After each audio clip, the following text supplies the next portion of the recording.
Hey guys, what is going on? It is Nantom BP with a Let's Look At of RimWorld by developer Tyne and Sylvester. Now this is a space colony building simulator. It has been greenlit on Steam and is on its way to being released as a full-fledged game early next year. So if you want to go check it out, I will leave a link to the greenlight page in the description. So without further ado, let's get this game started. Now there are 3 game modes, the first one being Cassandra Classic, which is the main game mode.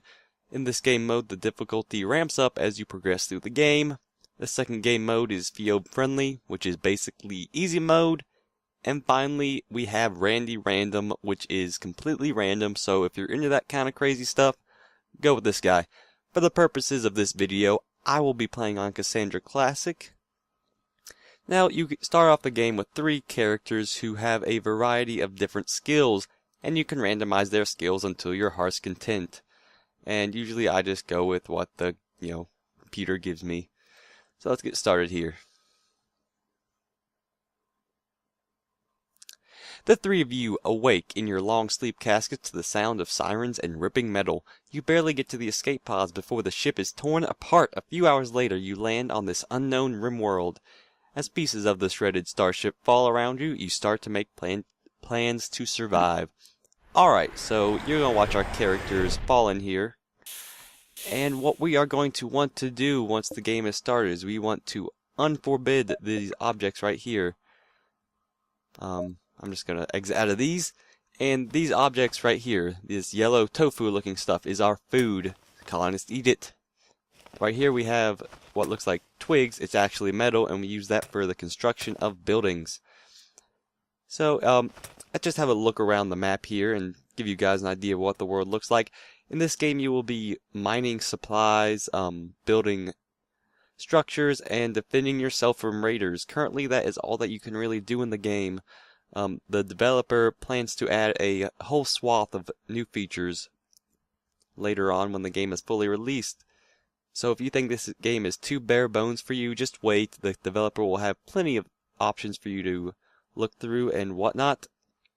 Alright. First thing we are going to want to do once we get in here is we are going to want to start building our power supply. We are going to want to have a nice, what's the word for it? A nice supply of power generators, which come in the form of solar generators in our case. I might consider making a geothermal generator if I can find one that is close to us. But it seems that the ones that are closest to us are very far away, so these solar power generators will have to do for now. I will place a couple batteries in between them so that we can actually have power at night. So I'm going to bump this up to speed 2 so that we get this done a little quicker. And once they are finished constructing all of this and the batteries start filling up with energy, I will order our guys to start mining some materials right here. As you can see, these orange speckled rocks are different than the normal rocks. The reason being is this is the metal scrap that we are able to harvest from the land. So you need to be on the lookout for that kind of thing as you are looking around the whole map, because these areas will be your best friends, because other than traders, this is the only way for you to get scrap, and scrap is very important, especially in the late game. Okay, so our solar power generators are up and running.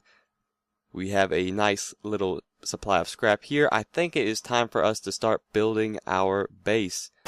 Now, I'm going to make a huge rectangular box here for the beginning of our base. What I'm going to put in here is our cafeteria and research benches. I will make a separate little section just for rooms, because survivors do not like to share rooms with other people, so it's best to make small little compartments for them to sleep in, or else they will get crazy and kill everybody, which has happened to me quite a few times. So I'm just going to build this, section it off into little rooms. This guy at the end will, get the crappy room, but who cares? You'll have to deal with it. Okay, so I'm going to unpause it, and we're just going to let things go. Now, up here we can see our money, which we use for traders. Then we have our food, which we have 188, so we should be fine in that regard. Scrap, on the other hand, or metal, that's kind of low, so I might... Yeah, these guys need to get working on that. Oh crap, Monroe here, he got stuck. I'll make a couple doors here so he doesn't get stuck again. Make a door here so that we can actually get out.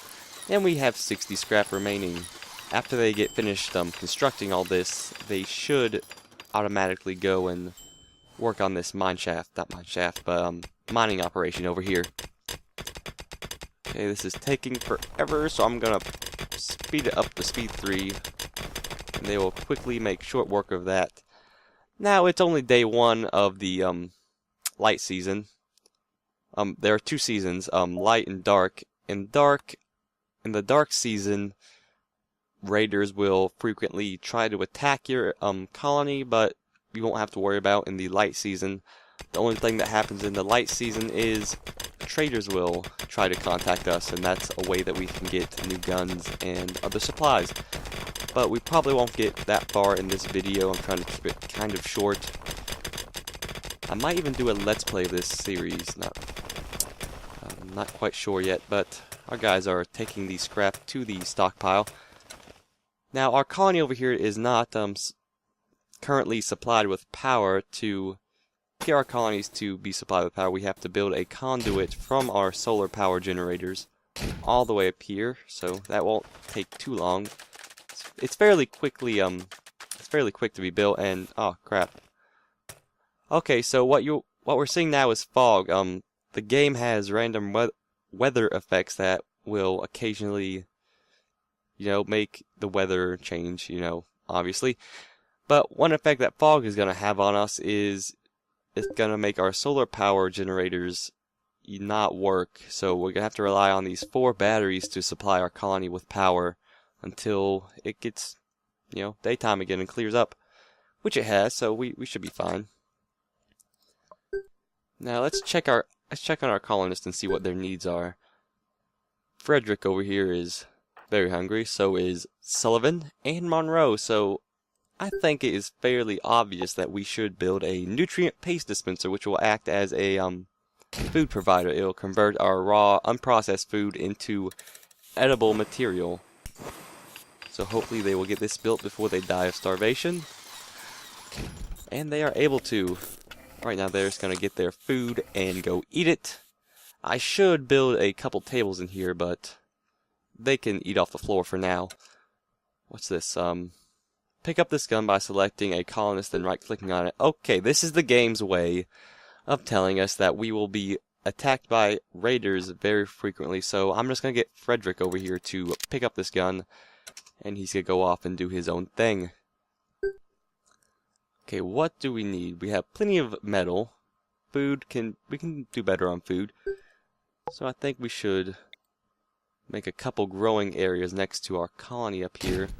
One should be good enough for now. I think we will be able to find enough scrap and food around the map to sustain us for quite some time. And hopefully we will get more colonists, because 3 is not enough to do very much or defend yourself from a raider attack later on in the game. Okay.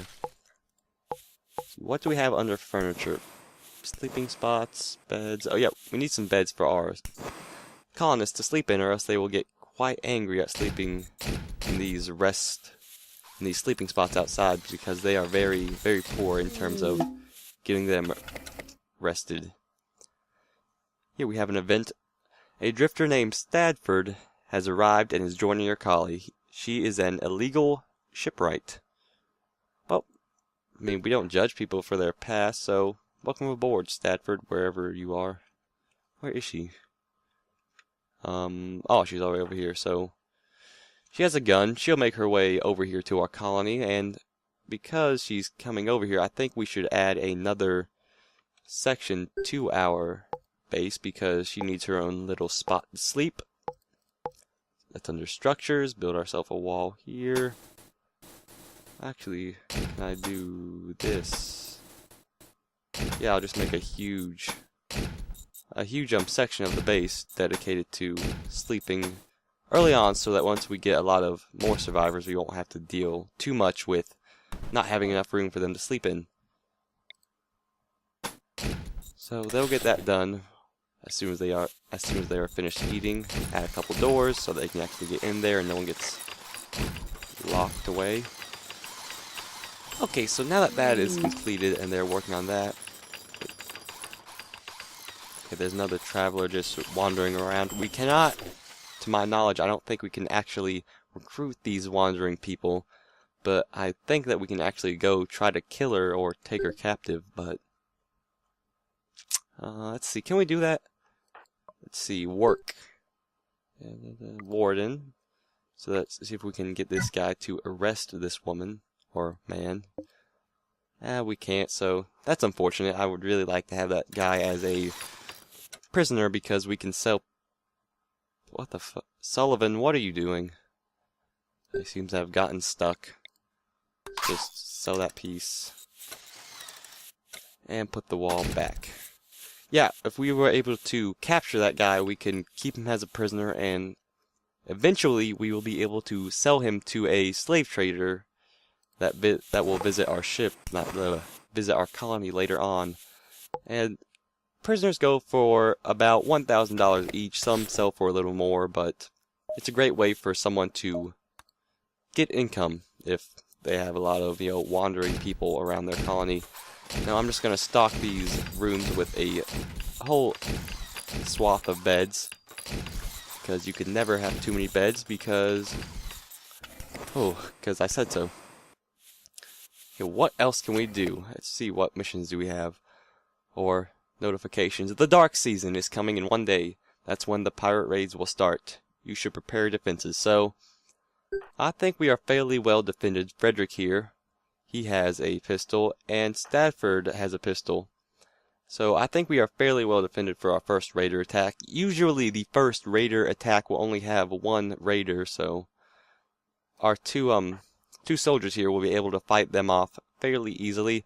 And we also need an equipment rack, which I think is used to store a different assortment of weapons. So I'll build 3 of those that will allow for 6 weapon slots.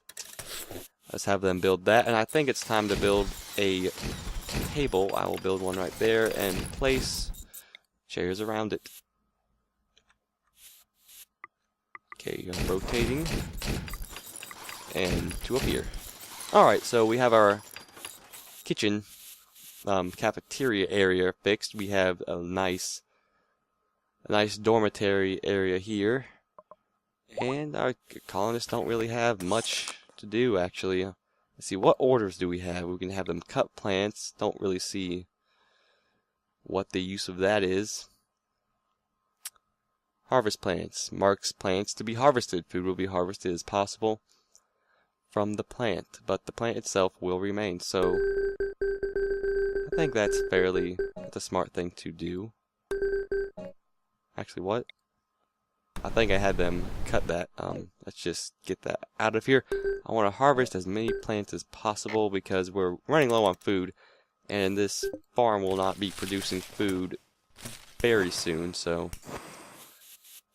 okay, we got all our things covered. All our bases are now covered. For some reason, these guys are sleeping outside. Let me sell those beds or sleeping spots so we will be forced to go inside. What's this message say? The eclipse has begun. The moon has orbited behind the gas giant. You've entered the dark season. Expect pirate raids and the mysterious eclipse curse. So, again, the game is telling us that pirates and raiders will be attacking our settlement very soon. Good stuff. So, my impressions of this game, I'm really enjoying it, despite there not being very much here in terms of, depth and content. I really enjoy this game, and considering the fact that the developer is planning on adding a whole slew of new features in the pre-alpha version, I'm really looking forward to this game, and I can't express my opinion enough that I think that you guys should really go check this out if you're interested in this at all. Again, the link is in the description. Go check out his channel, page. I'm pretty sure you guys will be very impressed with this game. Okay. Now I'm just waiting for this pirate raider to attack. What does the message say? Raiders have landed nearby. They will prepare for a while, then attack. Prepare a defense or attack them preemptively. So is it possible to see where he is? Yes. What's this guy? Arius. He's a pirate. He has 60 of 100 health. He has a pistol. Yeah, so fairly good shooting and hand-to-hand skills. I think instead of waiting for him to attack us, I will send our 2 soldiers wherever they are. Yeah, Stratford and Frederick here. I will send them over here so they'll be closer together, and I'm going to send them to go attack this guy because I don't want to risk having our colony damaged, because these very early stages are very crucial to the development of your colony. If your colony gets damaged at all in the early game, you are basically screwed for the rest of the playthrough. Okay, so our guys did fairly well in incapacitating this guy. He is still alive, and he will slowly bleed out if we do not do anything. But considering the fact that I'm a nice guy, I think it would be a smart idea to go capture this guy. But we need a prisoner marked bed before we can capture this guy. I'll just make one of these spare beds a prisoner bed, and we'll get them to who is this? Frederick. We'll get him to go capture this guy. Or can we? Am I missing something? Oh, Frederick is already doing it. Alright, Stratford, does not have a pistol for some reason. I think she dropped it, but we'll have her pick up her old pistol. And I think I saw that this pirate dropped their pistol up here, so we'll just get Monroe to go pick it up, because the more colonists that have weapons, the better off you are, because, you know, more weapons, the better. What's this? Everyone knows that you don't want to stay on this rock for long, but Monroe is suggesting that you give the colony a name anyways. Let's just be very original and name this 17 Hacksville, because I can. Anyways, I think this is a fairly good point to stop this Let's Look at. I think I've done well in explaining a lot of the mechanics. I really hope you guys go check this game out. It is a lot of fun. I cannot stress the amount of fun that I've been having with this game. Anyways, I will see you guys next time.